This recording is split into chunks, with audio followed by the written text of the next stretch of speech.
Sahabat beriman, 13 orang meninggal dunia saat Zionis Israel menembaki sejumlah pasien di rumah sakit Indonesia di Gaza, Palestina. Tank Israel mengepung dan menembaki rumah sakit Indonesia di Gaza, sedikitnya 13 orang tewas menyusul serangan tersebut. Dikutip dari Al Jazeera, ada sekitar 700 orang termasuk staf medis dan orang yang terluka di dalam rumah sakit Indonesia di Gaza. Korban tewas termasuk dokter dan juga pasien. Laporan kantor berita resmi Palestina, Wafa tentara Palestina menembaki apa saja yang bergerak di dekat pintu masuk rumah sakit.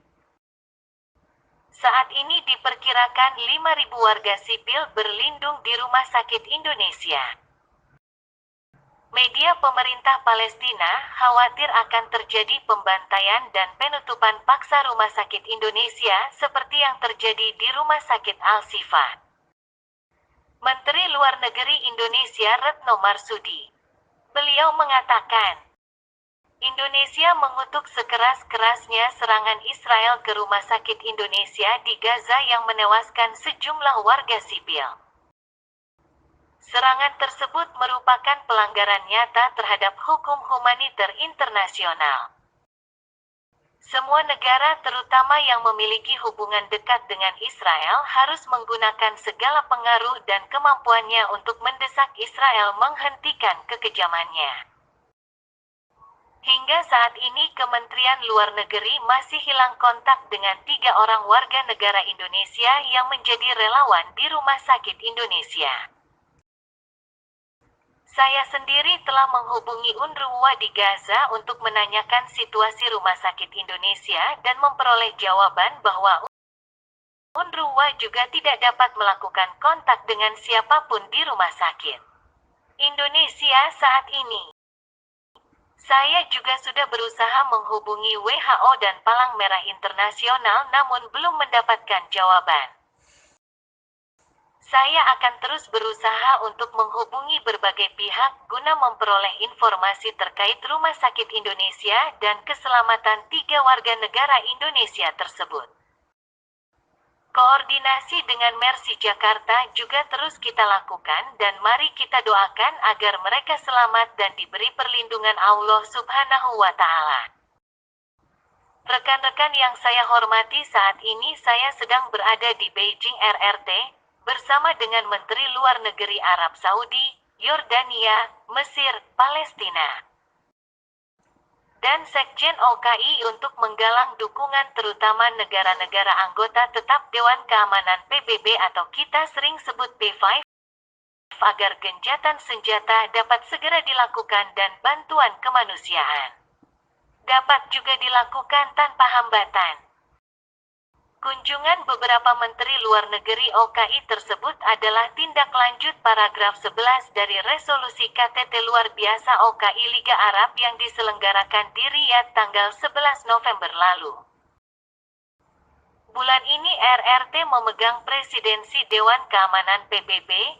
Para Menteri Luar Negeri OKI mengharapkan agar RRT dapat mendukung upaya yang sedang dilakukan oleh para Menteri Luar Negeri OKI tersebut. Menurut rencana akan dilakukan pertemuan pada tingkat Menteri Luar Negeri di Dewan Keamanan PBB untuk membahas kembali isu Gaza di bulan ini. Besok para Menteri Luar Negeri OKI akan melanjutkan penggalangan dukungan ke Moskow. Demikian yang dapat saya sampaikan dan perkembangan selanjutnya akan saya sampaikan pada kesempatan pertama. Terima kasih.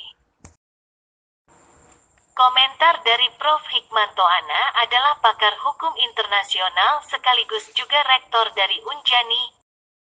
Beliau mengatakan, tentu di dalam hukum internasional ada hukum perang. Hukum perang ini akan berlaku dalam situasi di mana ada konflik bersenjata. Dalam salah satu ketentuannya disebutkan bahwa penyerang itu tidak boleh melakukan serangan terhadap rumah sakit, rumah ibadah, rakyat sipil, dan seterusnya. Ini yang kemudian oleh Israel dilakukan dan ini dilanggar. Memang alasan Israel mengatakan bahwa para pejuang Hamas bersembunyi di rumah-rumah rumah sakit,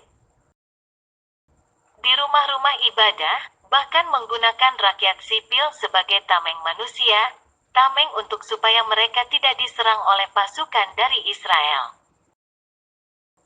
Tetapi kan ini belum bisa dibuktikan apakah memang pejuang Hamas melakukan hal tersebut. Sehingga kalau misalnya pasukan darat dari Israel itu masuk, maka dia harus melakukan serangan-serangan yang sifatnya indiskriminatif, membeda-bedakan siapa rakyat sipil, apakah ini rumah ibadah. Apakah rumah ibadah rumah sakit memang digunakan oleh para pejuang Hamas? Dan harus ada karena apa? Kalau misalnya serangan udara memang sulit untuk mengetahui, tapi kalau sudah serangan darat sudah bisa diketahui.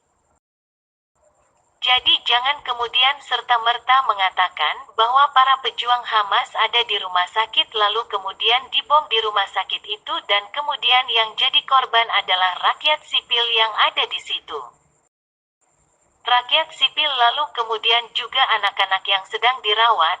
Ini yang tidak boleh, apalagi ini rumah sakit Indonesia yang sebenarnya kita tidak ada motif sama sekali. Apakah kita akan mendukung Hamas? Yang kita dukung adalah rakyat-rakyat sipil, rakyat-rakyat yang membutuhkan perawatan terhadap kondisi mereka akibat dari perang. Sama sekali Indonesia tidak pernah. Saya tidak pernah mendengar bahwa pemerintah Indonesia mendukung Hamas, tidak pernah, apalagi kita mendukung Israel.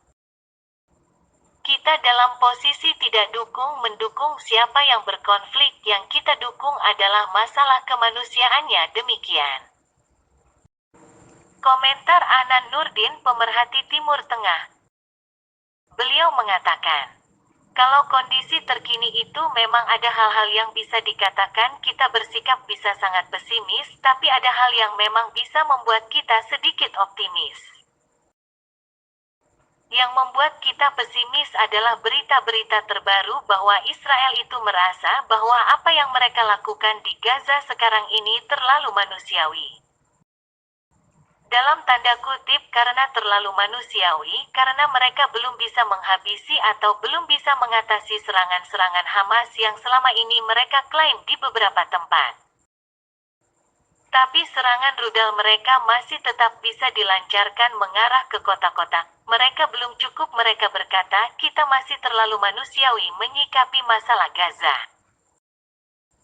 Dan berita terbaru yang paling menakutkan adalah bahwa mereka berencana untuk masuk ke seperti di utara ke wilayah selatan, selama sementara ini selatan itu masih hanya dibombardir melalui udara.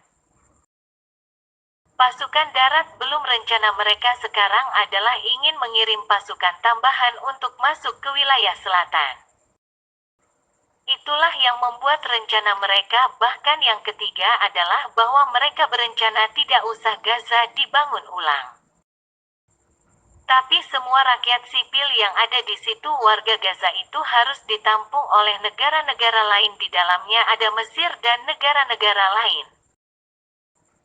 Mereka diberikan tempat terbesar, maka akhirnya ini akan menjadi benar-benar rencana Nakba kedua, pengusiran warga Gaza, pengusiran warga Palestina besar-besaran di seluruh Palestina tanpa kecuali.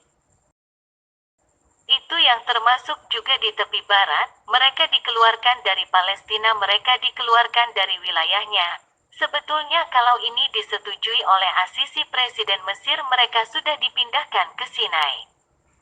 Cuman ini ditolak mentah-mentah oleh Presiden Asisi dan sampai sekarang tekanan itu masih ada dan beliau tetap masih menolak. Hal optimisnya berita terbaru dari Amerika Serikat, di mana difasilitasi oleh Qatar, Amerika Serikat, mereka berdiskusi ingin mengadakan semacam jeda kemanusiaan selama 5 hari. Dengan membebaskan sekitar 70 tawanan, ini mungkin agak sedikit memberikan harapan kemanusiaan. Komunikasi masih terus dilakukan bertempat di Qatar dan sekarang masih terus berlangsung.